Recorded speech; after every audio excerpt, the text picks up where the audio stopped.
Përshëndetje miq të respektuar. Mbrëm dikur vonë e shkrova një status në murin tim në Facebook, ku përveç tjeresh ju bëra me dije se sot, para që sa mundem më heret, do të përgatis një video për të shpjeguar gjithate që u po në shtëpinë e bardhë përgjatë vizites se Benjamin Netanyahut dhe takimit të tij me Donald Trump në Washington, më saktësisht në shtëpinë e bardhë. Me theks të posaçëm, ajo që u po dhe u dëgjua, teksa ishin ulur në ato dy koltuqet e verdha në zyrën ovale dhe po flisnin me gazetarët, me ata gazetarë që janë të akredituar enkas dhe të përzgjedhur enkas për të zhvilluar biseden me mysafirët e presidentit Amerikan, në këtë rast Donald Trump, në zyrën ovale. Megjithëse që ishte parapar që të ketë edhe pyetje përgjigje me gazetarët, kjo u anulua në momentet e fundit, andaj u mjaftua me ulje në ato dy koltuqe, me delegacionet e ty në Vance këndej, delegacioni i Netanyahut në anën tjetër, dhe e zhvilluan atë bisedë të cilën e dëgjuam dhe u bëm edhe ne dëshmitar të gjithë asaj që po zhvilloj. Unë e kam përcjell të them live, duke marrë shënime të cilat mua në një mënyrë, nëse nuk më kanë shokuar, më kanë bërë të çuditem skajshmërisht. Prandaj e marr guximin dhe e konsideroj se ky takim kësaj here i Donald Trump me Netanyahu, kjo pritje ishte një pritje historike. Se përse e quaj historike, do ta shpjegoj në minutat në vazhdim. Por para se të filloj shpjegimin e kësaj, më lejoni t'i përmendi dy momente shumë të rëndësishme, të cilat hedhin dritë në kuptimin e realitetit të tanishëm që po ndodh në lindjen e mesme dhe në raportet izraelito-amerikane. E kam shkruar, për vitet e tëra e them, e kam përmendur disa herë, se ne nuk do të harrojmë, jo shqiptar që po më dëgjoni në këtë video, do të kujtoni edhe një herë se raportet e popullit hebrej me popullin amerikan janë bashkë si mishi me thonin të ngjitura së bashku. Janë raporte historike, janë raporte kulturore, janë raporte ekzistenciale. Hebrejt janë një prej pak popujve që jetojnë në Amerikë, janë prej pak popujve të cilët kanë marrë pjesë në krijimin dhe themelimin e Shteteve të Bashkuara të Amerikës bile para George Washingtonit. Hebrejt shkojnë në kontinentin e Amerikës qysh në kohën e Kristofor Kolombos. Si dhe përse, në atë kohë Portugalia, 7 vite para Spanjës, kishte filluar dëbimin, fillimisht vrasjen, më pastaj edhe dëbimin e hebrejve nga Portugalia. Portugalia ka qenë fuqi botnore atëherë, fuqi detare, eksploruese, pushtuse e shumë pjesëve të botës dhe merr vendimin për arsyeën të njohura që këtu nuk do t'i shpjegojmë, dëbimin dhe vrasjen e hebrejve. Një pjesë e tyre, ata që mbjetojnë, kalojnë në Spanjë dhe 7 vite më vonë mbretëresha Elizabeta e merr të njëjtin vendim si Portugalia më parë për vrasjen dhe dëbimin e tyre. Hebrejt nga Spanja largohen, një numër shkon në një numër shkon në Holand, sepse Holanda pas fitimit të pavarësisë atë botë konsiderohej shteti më demokratik i asaj kohe dhe u jepte të drejtë edhe etnive të tjera të jetonin, të qetë brenda kornizës ligjore dhe kushtetuese të Holandës. Këtë e shfrytëzojnë hebrejt shumë mirë, vendosën atje, e një pjesë e tyre pastaj kalon edhe në perandorinë osmane. Perandoria osmane, apo shteti islam, historikisht dihet, bas edhe historikisht dihet, edhe nëse flasim në kuptimin e islamit në përgjithësi, të muslimanve në përgjithësi, hebrejt përgjatë gjithë historisë së tyre, e deri në ditët e sotshme, më së miri kanë mujt me kalue me muslimanët. Muslimanët janë ata të cilët i kanë mbrojt. Perandoria osmane i merr në mbrojtje dhe që nga ajo kohë e deri në ditët e sotshme hebrejt ndjehen rahat, mos të them edhe më rahat se në cilin do vend të botës apo edhe në Izrael. Me emra të njohur të artit, të kulturës, e sidomos të biznesit, me përjardhje hebreje, edhe më tutje veprojnë në Turqinë e tanishme, pasardhësia e perandorisë osmane, ku në perandorinë osmane gjejnë një ambient të rahatshëm për të vazhduar jetën e tyre, pasi po dëboheshin prej të gjitha vendeve evropiane, përveç Holandës që i pranon, dhe vendosën më pastaj edhe në perandorinë osmane. Perandoria osmane, për ata të cilët nuk e kanë ditë, është shteti i parë në botë, ose perandoria e parë në botë, që e rregullon statusin fetar dhe etnik të gjithë pjesëtarëve apo popullit apo qytetarëve të atërshëm të perandorisë osmane.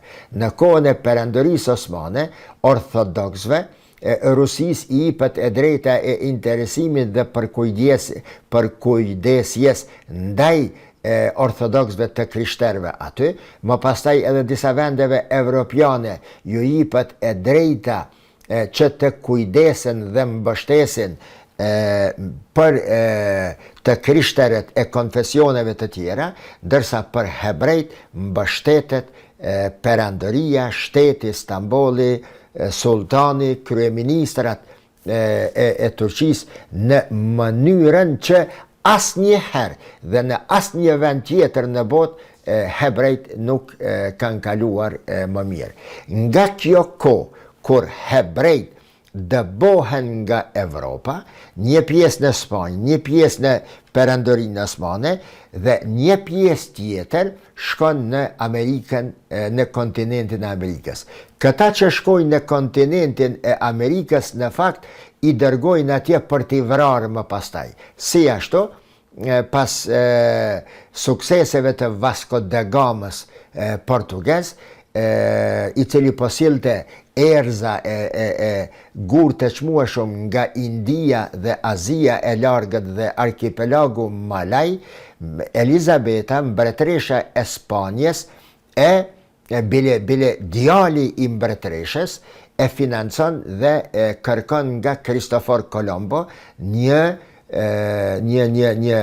detar i njohur i asaj kohe, general me grad ushtarake, kërkon nga ai që edhe Spanja të drejtohet ka Azia e largët, ka Kalkuta, ka India, për të sjellë erza, sepse shitja e erzave, e mëndafshit, e sidomos e erzave, ishte shitja nga e cila përfitohej më së shumti në botën e atëhershme. Si sot, nëse mund të them, korporatat e bardhnave apo të industrisë ushtarake so kanë përfitime, atëherë në atë kohë kanë përfituar nga erzat. Në këtë kohë, Kristofor Kolombo e përgadit ekuipazhin e vet, niset me anijet e tij, në të cilën anije i vendos edhe 473 hebrej, për të shërbyer si punëtor krahu aty dhe më pastaj kur të kthehen për t'i hedhur në det. Megjithatë, ndoshta pa dëshirën e Kristofor Kolombos, përderisa po shkonte përreth brigjeve të Afrikës, se kanali i Suezit nuk ka ekzistuar atëherë, errat e hedhin matan për te Atlantikut pa e vretur dhe zbarkojnë në brigjet e Amerikës qendrore dhe më pastaj zbresin të poshtë ka Amerika jugore. Që nga ajo kohë, kur shkojnë spanjollët atje, i mundin holandezët të cilët kishin shkuar më parë në Amerikën jugore, spanjollët, ata hebrejt të cilët kanë qenë me spanjoll, mbesin një numër i tyre aty dhe më pastaj edhe drejtohen ka veriu i kontinentit të Amerikës.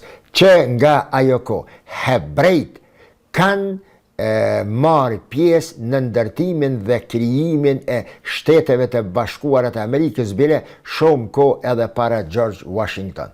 Për këtë arsye, disa herë kam thënë se raportet izraelito-amerikane tani si dy shtete, e më parë hebrejo-amerikane si dy kombe, nuk duhet shikuar vetëm nga perspektiva e ngjarjeve politike të mëdha, makabër shumë herë që po ndodhin në lindjen e mesme mbi muslimanët, mbi arabët e në veçantë kësaj radhe mbi palestinezët. Si mishin dhe thoni dy kombe, të cilat duke u mbështetur shpinë për shpinde, i ruajnë interesat e tyre deri në frymën e fundit dhe deri në mundësinë e fundit.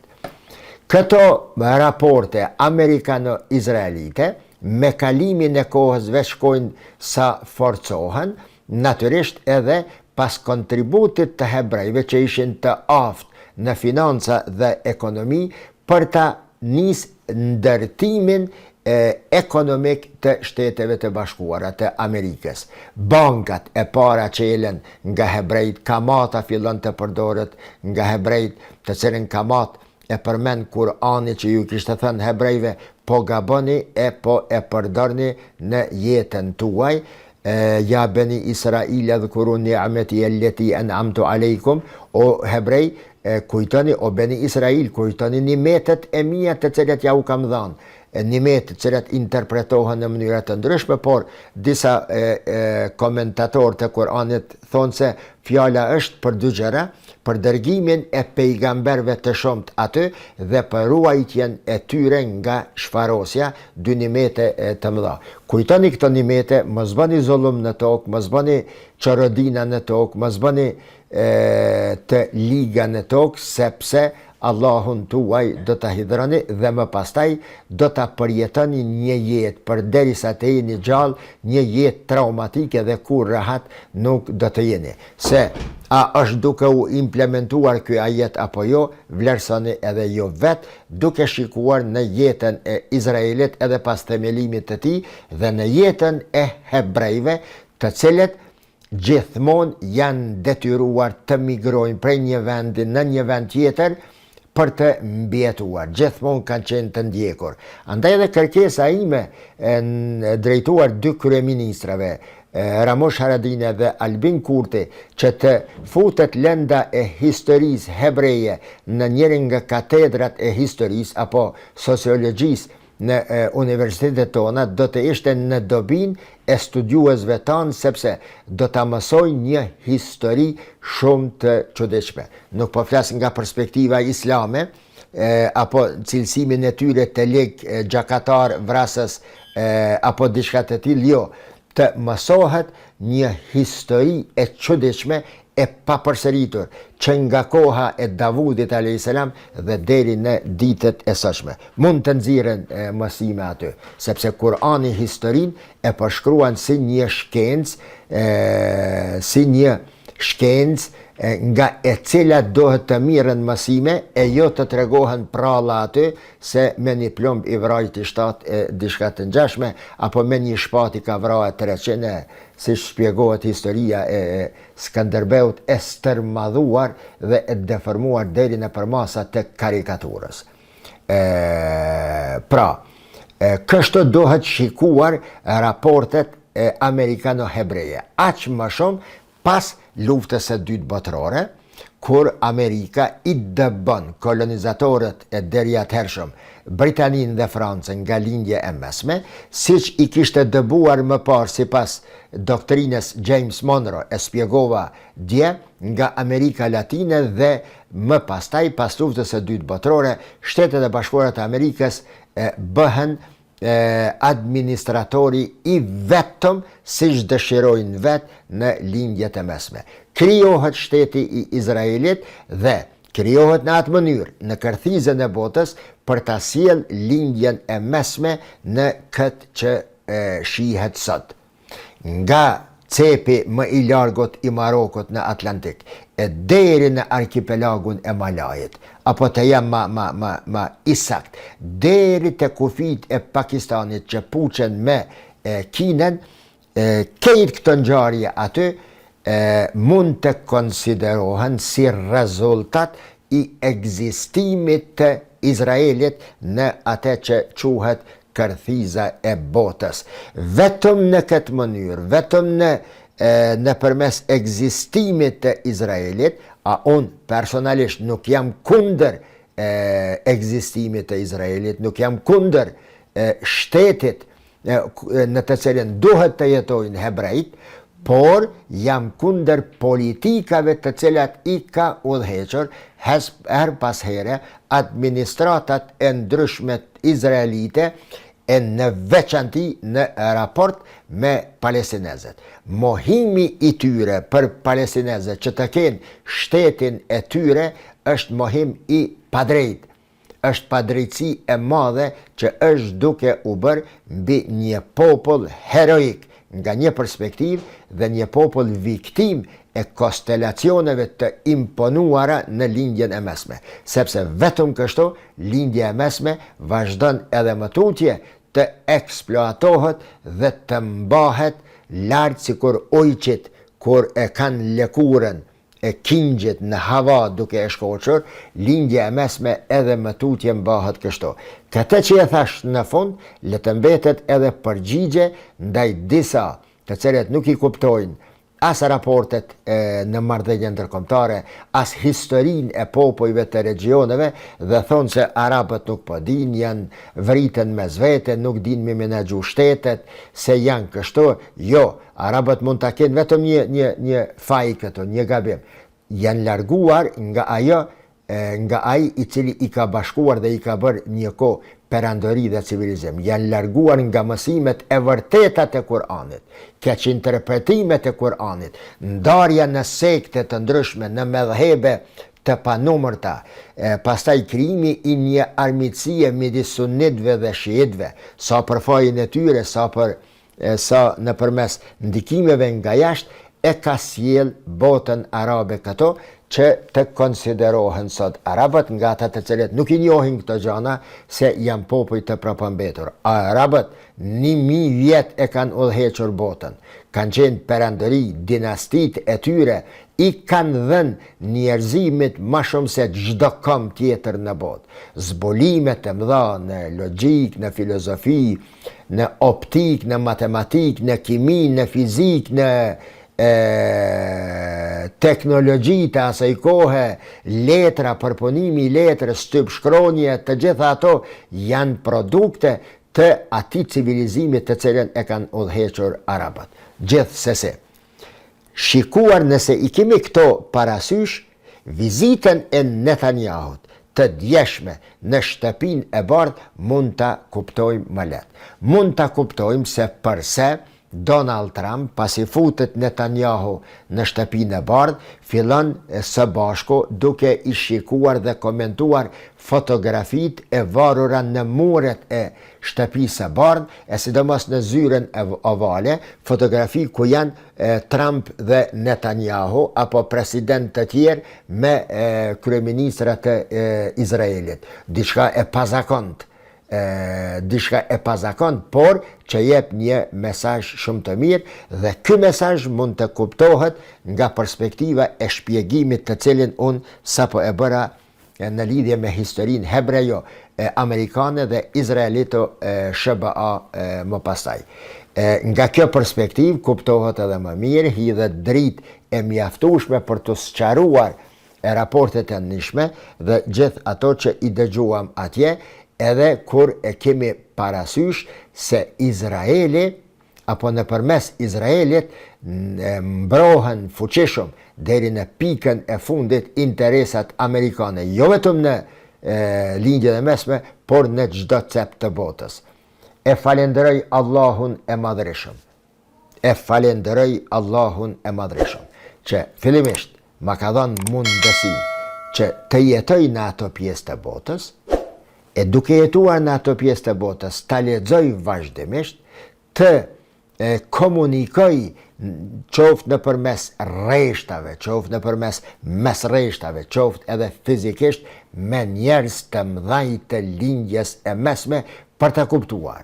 Dhe falenderimi Allahut, më pastaj falenderimi prindit tim, abejes tim, i cili më ka nejt afër, më ka mbështet që ta shpjegoj lindjen e mesme, Turqinë, atë pjesë të botës, për hir të Zotit dhe të informimit të shqiptarëve vazhdueshëm, edhe atëherë kur unë sulmohesha, shantazhohesha, shpifej kundër meje në mënyrat më çnjerëzore, vetëm e vetëm që të ndërpres informimin e shqiptarëve në lidhje me lindjen e mesme. Fal Allahu Gjellëshanuhu, mbështetjes së abejesim dhe konsistencës e insistimit tim, unë për 15 vite, së paku për 15 vite, e mos të them nga viti 2000, kur shkoj në Dubai, e para kësaj edhe sa isha në Turqi, kam shkruar me mira statuse, sidomos pas fillimit e përdorimit të Facebookut në vitin 2009, më doket në atë kohë e kam filluar, kam bërë me mira, kërkoj ndjes që po them me mira dhe përdori shifra, po janë realitete këto, në lidhje me ngjarje të ndryshme në bote fetare, shkencore, kulturore, politike, e sidomos duke u shpjeguar shqiptarve pa kur farë kompenzime, vetëm në kuptim të Iqra bismi rabbike alladhi khalaq. Lexo në emën të Allahut i cili të ka krijuar. Dhe fjala lexo këto nuk do të kuptohet lexo çele librën dhe lexo se çele kompjuterin. Jo, lexo do të thotë komuniko, sepse ti kur lexon do t'ja jepësh dikujt diturinë të cilën e ke. Dituria merret për ta komunikuar me dikë.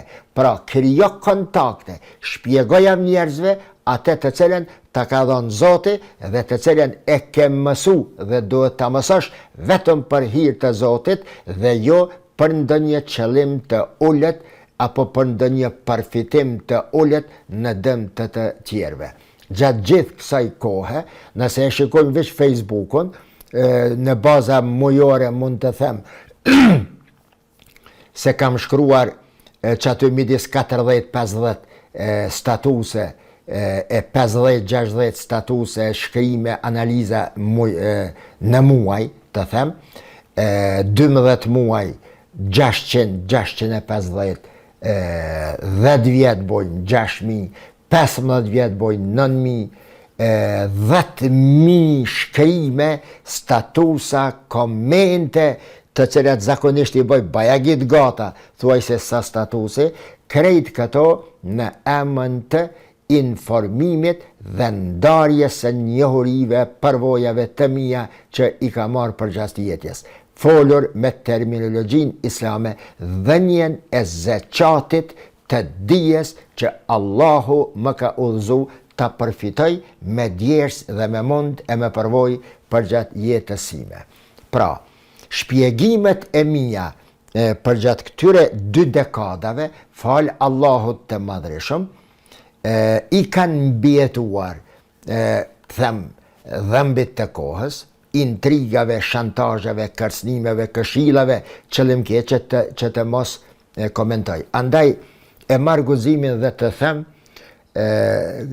se nuk një ndonjë shqiptar tjetër, megjithëse që përmenden kohën e Jugosllavisë, komentatori i rilindjes aty në 2-3 javë kanë një shkrim për Libanin, për Palestinën, por nuk një shqiptar, askund në troje shqiptare, të ketë folur dhe shkruar e shpjeguar lindjen e mesme dhe Turqinë, gjithmonë objektivisht. Jo pse ma ka kajt, apo pse se kam dasht. Wallahi billahi kur. Vetëm aq sa unë e kam konsideruar objektivisht, u kam ofruar njohuri shqiptarve dhe e kam mbajtur gjallë me ndihmën e Zotit atë relacionin e shqiptarve me lindjen e mesme, duke u shpjeguar kombet e historit, e geografit, e klimat, e raportet mes tyre ndërkombëtare, konstelacionet të lindjes e mesme. Dhe po shihet se pas kam pas të drejtë.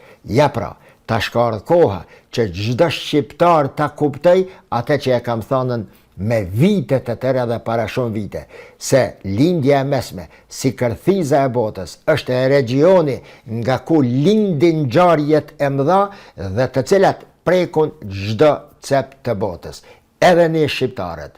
Pra, njohja e lindjes së mesme, pas kështë qenë e drejtë kur kam menduar dhe punuar, dhe po del se është e qëndrueshme dhe është në interesin e shqiptarve që t'i njohin ngjarjet atje. Për t'i kuptuar tani edhe pritjen e Netanyahut në shtëpinë e bardhë. Pse thash është pritje historike? Sepse u pa që Netanyahu aty, përgjatë bisedes me ata pak gazetar përpara, ullur në ato koltuqet e verdha, ja nisi me fol për Turqinë dhe Sirinë pa pas asnjë pyetje. E dha një mesazh se kam ardhur në shtëpinë e bardhë për të ankuar për Turqinë. Në këtë rast, Donald Trump e merr fjalën edhe i thot se e shpjegon raportin e tij me Turqinë, raportin e tij me Erdoganin për ta cilësuar si një lider i hekurt, i fuqishëm, si një lider i drejtë dhe i mençur, urtak, wisdom bile i thot, dhe i cili ka arrit atë të cilën nuk e ka arrit asnjë shtet tjetër për 2000 vjet në Siri. Pranon se Siria është nën kontrollin e Turqisë si rezultat i politikave të mençura dhe të urta të presidentit Recep Tayyip Erdogan. Në këtë kohë, përderisa Netanyahu filloi të ankohej, Donald Trump po i shpjegon këtë gjëra dhe më pastaj u kthye ka Netanyahu duke e shikuar në sy dhe duke i thënë be careful, të jesh i kujdesshëm në raport me Turqinë, të jesh i arsyeshëm në veprimet e tua me Turqinë, sepse Netanyahu u ankua se nuk dëshirojnë që ta kenë Turqinë në kufi, me që Turqia tani, pasi e ka marrë nën kontroll Sirien, ajo veç është, pasi është bë për hajër menaxhimi i atij vendi, ajo është edhe në kufit e Izraelit. Izraeli me një anë e ka pushtuar jugun përtej rafshnaltës së Golanit, e ka pushtuar jugun e Sirisë, a këndej ankohet sepse Turqia është aty. Andaj, ky rast që i bëhet me gisht, duke shikuar drejt në sy, konsiderohet rast historik i pari i këtij lloji që një president amerikan i drejtohet në këtë formë në mënyrë kaq vrejtëse një kryeministri Izraelit. Megjithëse pritja spektakolare, kur jaman edhe karrikën nga brapa, kur ulet Netanyahu për të shkruar vizita në për vizitat po mendoj ato fotografit në për mure, parcielja, po kretishin në rregull për ta pasqyruar çat historien të cilën e thash. Por në të njëjtën kohë Donald Trump i tha Netanyahut se me Turqinë pak më ka dalë. Në të njëjtën kohë Netanyahu vazhdoi duke i tërheq vërejtjen edhe Evropës që të kenë kujdes ndaj Turqisë. Ai tha tekstualisht, dikush mund të çmendet kur them se unë e dua Erdoganin dhe Erdogan më do mua. Dikuj mund të mos i pëlqen, por ky është realiteti dhe këto do të thellohen edhe më tutje këto raporte amerikano-turke. Ne, thot, kemi pas disa çështje të ndërlikuara me Turqinë, por asnjëherë nuk kemi pas probleme serioze. Erdoganin e uroj dhe e përgëzoj për rrëzimin e regjimit të Asadit, e ka bërë këtë që nuk ka arrit të bëj askush para tij.